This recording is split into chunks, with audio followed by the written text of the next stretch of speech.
Hai tuan-puan, welcome back.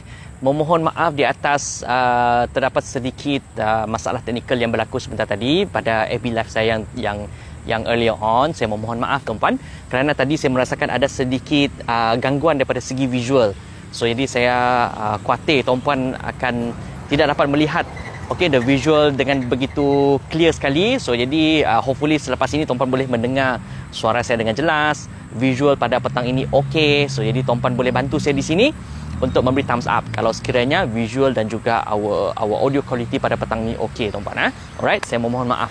So jadi very sorry kepada yang telah mengikuti tadi FB Live yang telah saya udarakan pada sebentar tadi. Memohon maaf. So jadi hopefully pada kali ini visual dan juga audio quality kita pada tahap yang terbaik.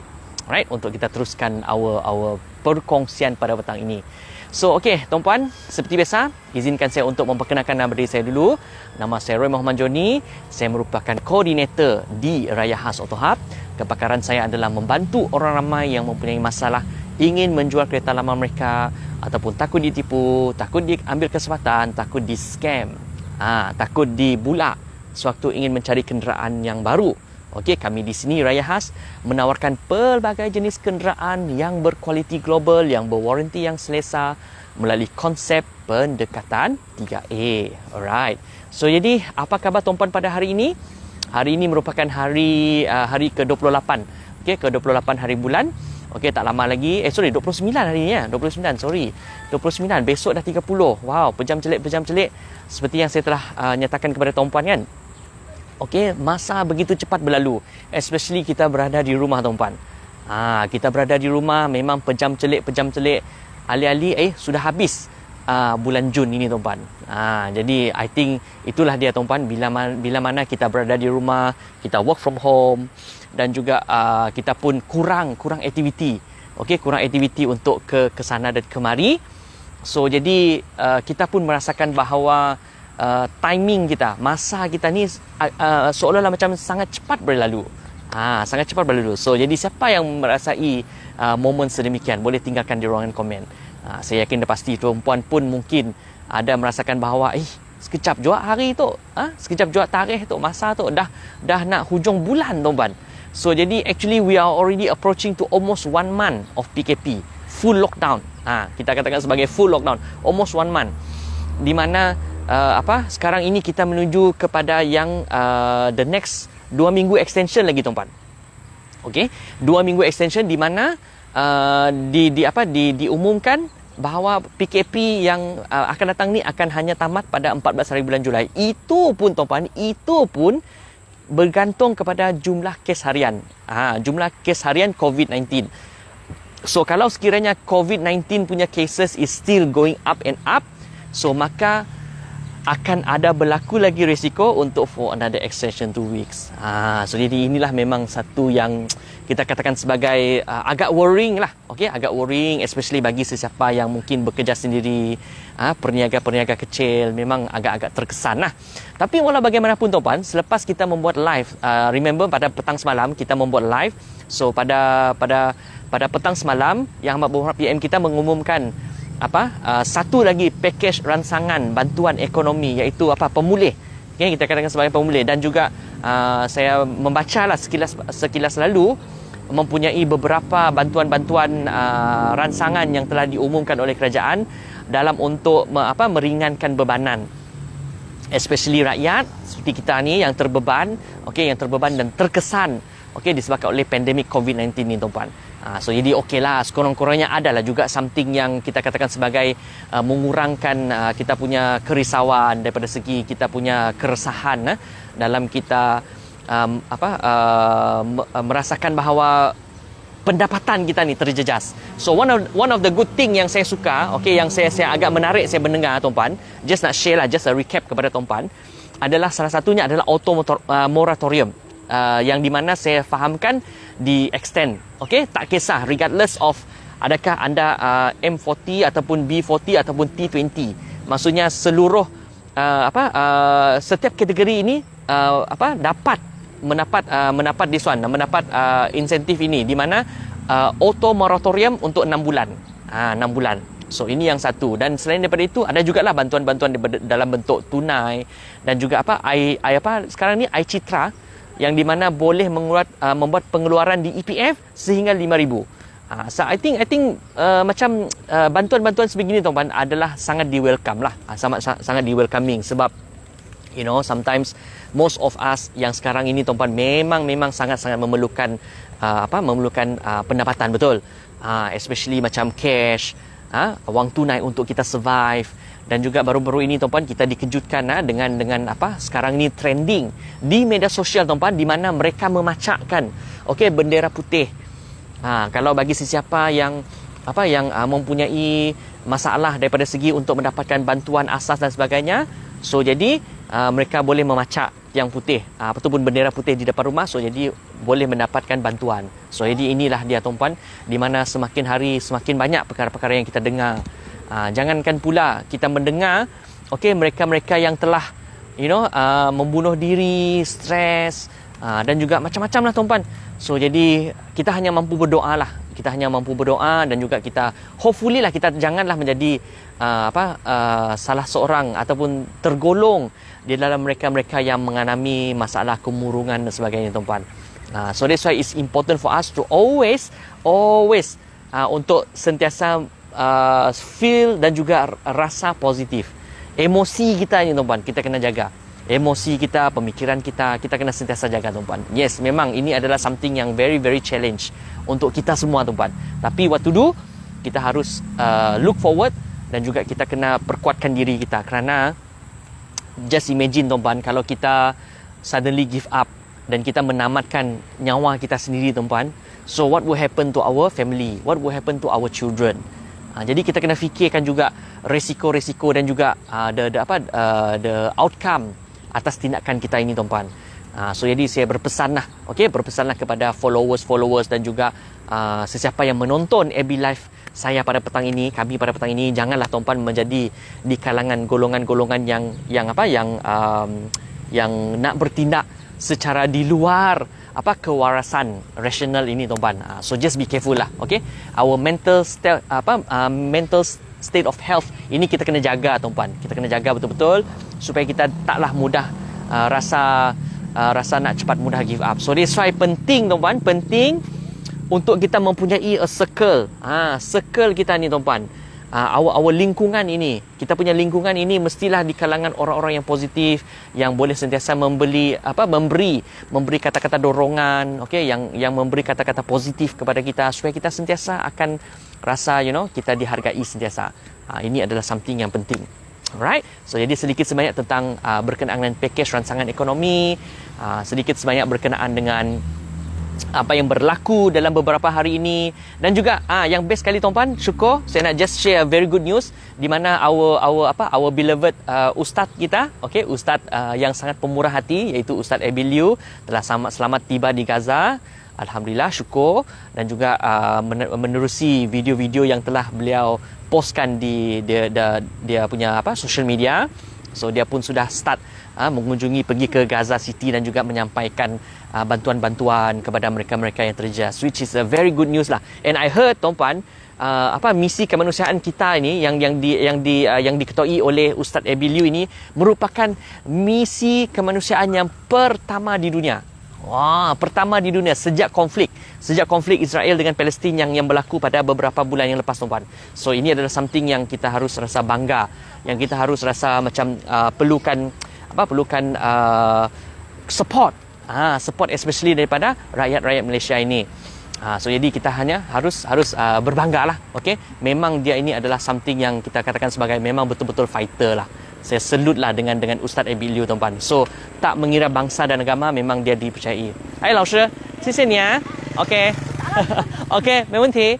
Okay, so tuan-tuan, continue on. Tadi adalah Lao Shi, anak saya tuan-tuan, menghantar homework untuk anak. So kita pun appreciate lah cikgu-cikgu yang sangat bertungkus lumus, yang memastikan bahawa anak murid mendapat pembelajaran dan juga pendidikan yang sempurna even masa di rumah di PKP tuan-tuan. So setiap hari macam anak saya di rumah pun membuat PDPR dan sebagainya. So jadi biasalah as a parents kita pun haruslah cuba membantu, tapi Anyway, ini adalah part and parcel bergelar sebagai ibu dan bapa. So jadi kita haruslah mendepaninya. Okey, so jadi kita sudah berdiskus, berkongsi berkenaan dengan isu-isu semasa. So jadi let us get back to our discussion pada petang ini tuan-puan. Iaitu pernahkah tuan-puan merasa kecut apabila bercakap di halayak ramai? Saya yakin dah pasti topik ini merupakan topik yang dengar pun dah rasa seram tuan-puan, betul. Dengar saja pun dah rasa wow, kecut ni, betul-betul kecut ni, betul-betul takut ni. Siapa yang ada mempunyai masalah ini tuan-puan? Siapa yang ada mempunyai masalah apabila diberi kata orang tadi tanggungjawab untuk menyampaikan sesuatu di depan halayak ramai? Pernah tuan-puan mempunyai masalah sedemikian? So jadi mari kita bercakap dengan saya. So jadi bagi sesiapa yang ada mempunyai masalah sedemikian, boleh tinggalkan di ruangan komen. So pada petang ini tuan-puan, saya akan kongsikan kepada tuan-puan tips bagaimana kita nak menghadapi masalah kecut ini tuan-puan. Bila mana kita rasa seram sejuk, bila mana kita rasa bergetar-getar, terketar-ketar tuan-puan, kita rasa macam wow, ini adalah something yang tak dapat nak dibayangkan. Siapa yang ada mempunyai masalah ini, please tolong boleh bersama-sama dengan kita untuk discussion kita pada petang ini, untuk kita sama-sama mendengar satu perkongsian daripada saya, untuk tuan-puan boleh gunakan sebagai menjadi satu idea yang baru, di mana hopefully dalam masa akan datang, manalah tahu tuan-puan disuruh bercakap ke, tuan-puan disuruh membuat presentation ke, tuan-puan macam mungkin menjadi wakil syarikat dan sebagainya untuk menyampaikan sesuatu. So tuan-puan sekurang-kurangnya mempunyai satu confidence level yang tinggi dan juga tidaklah rasa macam takut-takut tuan-puan. Jangan bercakap tentang orang lain tuan-puan. Even saya pun tuan-puan mempunyai masalah yang sama satu ketika dulu tuan-puan. Jadi ini saya nak kongsikan kepada tuan-puan. Boleh? Alright. So jadi bagi sesiapa yang baru join, yang baru bersama dengan AB Live kita pada petang ini, please jangan lupa tuan-puan untuk tagkan rakan-rakan anda, dan jangan lupa juga tuan-puan untuk sharekan our sharing kita. AB Live kita pada petang ini, sharekan di timeline tuan-puan, sharekan di wall tuan-puan. Jadi semoga boleh memberi satu asbab kebaikan kepada seberapa ramai mungkin orang. Boleh?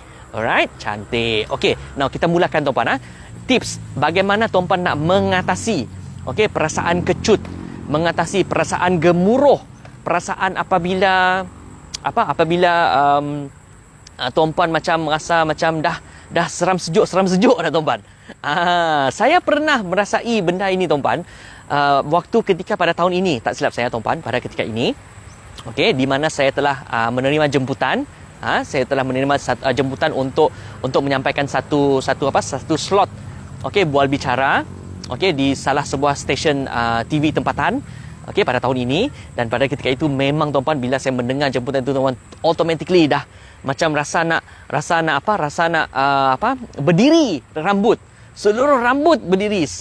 Macam rasa macam wow, macam mana ni tuan-puan? Memang boleh dikatakan tak tercapai akalku lah apabila kita melalui momen sedemikian tuan-puan. Tapi inilah yang saya lakukan tuan-puan, inilah yang saya lakukan, tips-tips yang saya lakukan ini, di mana saya cuba amalkan beberapa hari, beberapa minggu sebelum dipanggil untuk menghadiri program tersebut tuan-puan. Ini yang saya lakukan dan saya akan sharekan kepada tuan-puan, semoga bermanfaat. Tapi yang ini bergantung kepada tuan-puan punya ni lah, tuan-puan punya preference lah. Mungkin tuan-puan merasakan bahawa ini adalah teknik yang boleh digunakan, tuan-puan boleh gunakan, dipersilakan. Alright. So jadi bagaimana tips untuk kita nak menghadapi rasa gemuruh, rasa gementar, rasa kecut apabila dipanggil untuk menyampaikan sesuatu ataupun menyampaikan satu penyampaian sharing di hadapan halayak ramai orang. Alright. Tips yang pertama tuan-puan, saya nak kongsikan kepada tuan-puan. Yang pertama sekali adalah, yang paling penting sekali adalah tuan-puan kena bertenang dahulu. Bertenang maksudnya tuan-puan kena relax, tarik nafas, tahan, lepaskan. Ini tuan-puan kena lakukan 2-3 kali. Teknik pernafasan ini sangat membantu tuan-puan. Tuan-puan kena lakukan 2-3 kali. Even contohnya 10 minit ataupun 5 minit tuan-puan nak disuruh ataupun nak dipanggil untuk bercakap, tuan-puan boleh amalkan teknik ini, teknik pernafasan ini, di mana dia boleh bantu untuk calm your state. Dia akan calm your state. So jadi tuan-puan akan berada pada satu state level yang tuan-puan rasa macam tenang. pernafasan itu sangat penting tuan-tuan. Ini yang pertama. Okey, pernafasan. Bila tuan-puan rasa gemuruh, tuan-puan jangan panik, jangan panik. Okey, tuan-puan hanya apa yang lakukan, berdiri pada satu tempat, macam contohnya ada dekat kawasan yang lapang macam ni ataupun berada di dalam bilik. Okey, tuan-puan tarik nafas. Tahan, lepaskan. Ini adalah teknik yang pertama tuan-puan. Okey, di mana tuan-puan cuba tahan dulu dan buat body tuan-puan dalam keadaan yang tenang dahulu. Ini yang pertama. Okey. So jadi yang kedua tuan-puan adalah you have to tell yourself. Tuan-puan kena bercakap kepada tuan-puan diri sendiri ya. Kena bercakap dengan diri sendiri bahawa apa yang tuan-puan sampaikan ini adalah satu manfaat, satu ilmu. Bukannya tuan-puan menyampaikan sesuatu yang sia-sia. Ingat perkara ini tuan-puan. Maksudnya, contohnya, macam contohkan saya setiap hari saya bercakap dengan tuan-puan secara live. Setiap hari. Kadang-kadang petang, kadang-kadang malam, betul?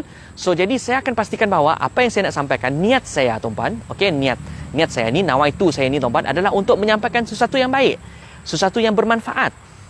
Jadi bila kita percaya bahawa kita menyampaikan sesuatu yang bermanfaat, sesuatu yang boleh memberi kebaikan kepada orang lain, so jadi secara automatiknya tuan-puan tak akan mudah rasa rendah diri. Okey, tuan-puan tidak akan mudah rasa rendah diri, tuan-puan tidak akan mudah rasa tidak confident, kerana apa yang tuan-puan lakukan ini adalah sesuatu yang patut diraikan.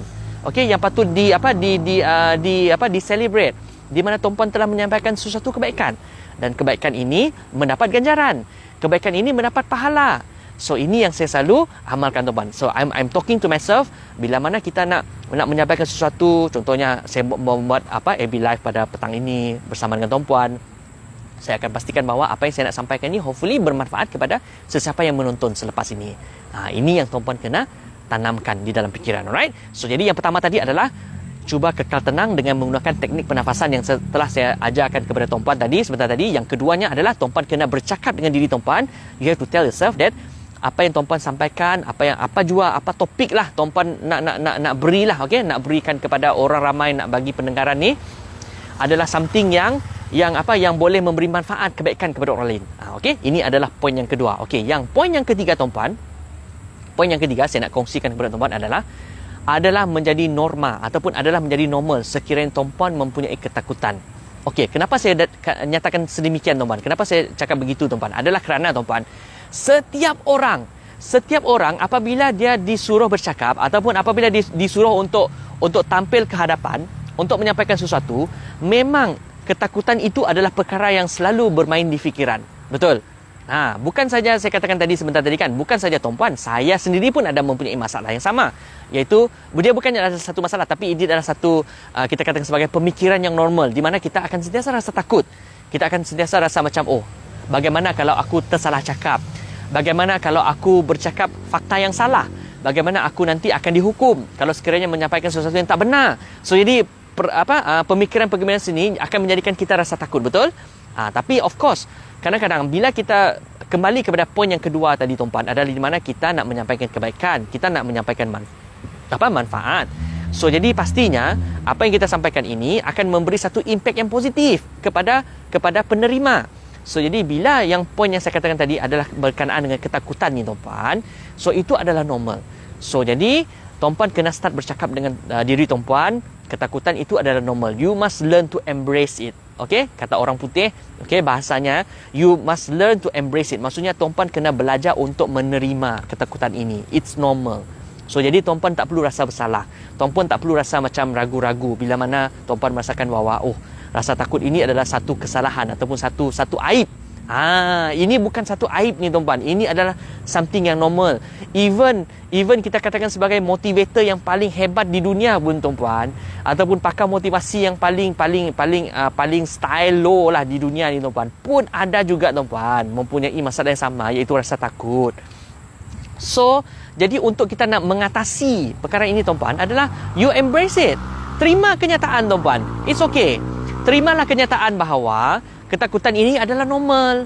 Alright, ketakutan ini adalah normal. Ketakutan ini sebenarnya tak perlu nak dirisaukan sangat kerana semua orang mengalami perasaan yang sama. Semua orang mengalami the worry yang sama. So ini bila tuan-puan sudah mula faham konsep ketakutan ini, tuan-puan akan mula jelas bahawa ketakutan ini adalah normal. So jadi I might as well embrace it. Maksudnya saya just hadapi sajalah. Hadapi dengan tenang tuan-puan, hadapi dengan senyuman. Itulah dia sebenarnya tuan-tuan. Dia punya ramuannya ataupun resepi untuk kita nak kita katakan sebagai memberi satu confident level kepada diri tuan-tuan apabila bercakap di depan halayak ramai. So jadi ini adalah tips yang ketiga. Okey. So jadi yang seterusnya tuan-tuan. Saya nak kongsikan lagi tuan-tuan. Okey, yang seterusnya adalah kita mesti ada satu ritual. Okey, apa ritual ni tuan-tuan? Okey, ritual ini adalah berkenaan dengan yang saya katakan pada poin yang pertama tadi. Mungkin ritual itu adalah daripada segi bentuk pernafasan. Okey, pernafasan tuan-tuan. Bila mana tuan-tuan dah 5 minit, okey 5 minit ataupun 10 minit dah nak dipanggil untuk bercakap ni tuan-tuan kan? So tuan-tuan akan membuat satu ruang untuk diri sendiri tuan-tuan. Okey, tuan-tuan ada satu ritual menggunakan teknik pernafasan. Itu pun adalah satu ritual. Ataupun mungkin tuan-puan akan ada ritual-ritual lain. Contohnya mungkin berselawat. Okey, berselawat. Allahumma salli ala sayyidina Muhammad pun boleh. Ataupun tuan-puan mungkin macam something yang boleh memberi kekuatan kepada tuan-puan. Something yang tuan-puan lakukan ritual ini memberi satu kebiasaan. So jadi bila tuan-puan sering menyebutnya, I think better is selawat lah. Kalau tuan-puan selalu berselawat. So jadi ini pun in a way boleh train your mind to say that okay, it's going to be okay, kita tenang, kita relax. So jadi apa yang kita nak sampaikan ni adalah something yang positif. So jadi yang ini boleh bantu tuan-puan untuk tuan-puan mengurangkan your anxiety. Boleh faham? Anxiety adalah macam kita katakan sebagai macam like keresahan lah tuan-puan. Keresahan ataupun kerisauan, something that yang boleh mengganggu your focus dan juga konsentrasi bila mana bercakap nanti tuan-puan. So it's kind of like macam contohnya bila tuan-puan ada satu ritual. Okey, ada satu ritual. So dia adalah something like macam tuan-puan cuba nak mengatasi segala roadblock yang tuan-puan tengah fikir pada ketika itu. Contohnya mungkin roadblock ini sibuk je lah, cancel je lah. Tak payahlah tak jadilah, cancel lah. Cancelkan the program ini. Tapi tuan-puan, bila tuan-puan berada pada situasi macam saya tuan-puan, bila mana dah dijemput untuk sesi temu bual ini tuan-puan, you cannot say no. Sebab benda itu melibatkan logistik, melibatkan preparation, melibatkan pengacara dan sebagainya. So jadi tak ada ruang dan juga chances untuk tuan-puan mengatakan no. So jadi you have to tell yourself that you have to, by hook or by crook, tuan-puan kena juga lalui perkara ini. So jadi that is why ritual ini sangat membantu. Ritual ini boleh, macam saya katakan tadi, adalah daripada bentuk pernafasan ataupun mungkin daripada segi kita berselawat, kita berzikir, kita bertahmid dan sebagainya. It's terpulang kepada tuan-puan. Mungkin ada jenis yang mungkin suka nak mengulangi sesuatu percakapan. It's okay. Janji tuan-puan boleh melakukan sesuatu ritual itu di mana boleh menyebabkan tuan-puan berasa tenang sebelum kita nak berucap. Okey? Yang terakhir sekali tuan-puan, poin yang saya nak kongsikan pada petang ini adalah tuan-puan kena cuba bina your muscle memory. Okey, muscle memory ni tuan-puan adalah something yang macam tuan-puan ada satu practice, satu rutin di mana macam contohnya ada satu skrip yang tuan-puan follow dan tuan-puan dah hafal skrip ini. Tuan-puan dah mahir skrip ini. So jadi tuan-puan hanya perlu memperkemaskan sahaja. Inilah dinamakan sebagai muscle memory. So muscle memory tuan-puan boleh menjadi dalam bentuk contohnya for example daripada segi tuan-puan punya gesture. Tuan-puan punya gesture macam saya sekarang ni kan tuan-puan, bila saya bercakap saya menggunakan tangan, saya menggunakan ekspresi muka, okey? Ataupun mungkin menggunakan intonasi suara. So jadi ini adalah sebahagian daripada the muscle memory. Your muscle memory untuk tuan-puan train yourself. Maksudnya tuan-puan mempunyai satu normal ataupun common movement. Kita katakan sebagai common movement yang mana tak memerlukan pemikiran. Dia berlaku secara pantas. Dia berlaku macam secara spontan.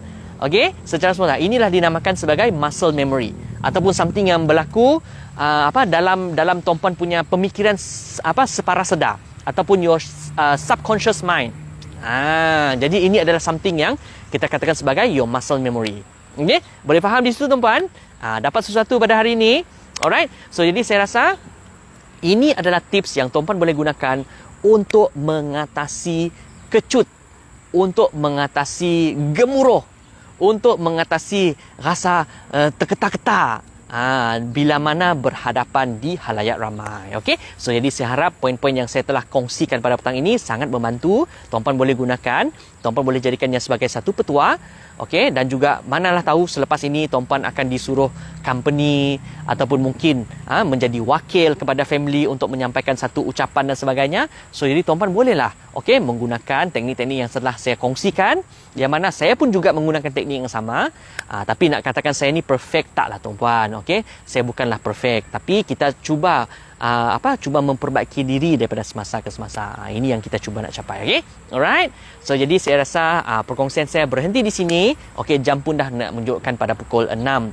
Hampir 6. Wow, hampir 6.30 tuan-puan.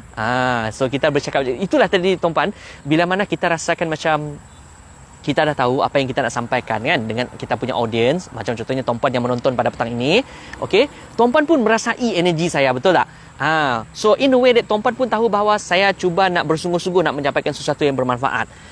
Jadi kita tak perlu nak macam contohnya menjadi watak lain, ataupun kita nak boleh tuan-puan nak menjadi macam contohnya menjadi ikutan, menjadi idola. Okey, menjadi idola kepada satu speaker yang tuan-puan suka, ataupun mungkin penyampai berita yang tuan-puan selalu lihat setiap malam, contohnya TV3 kah, okey, ataupun contohnya di mana-mana kan. So tuan-puan suka dengan caranya. So jadi tuan-puan boleh praktis secara sedikit demi sedikit.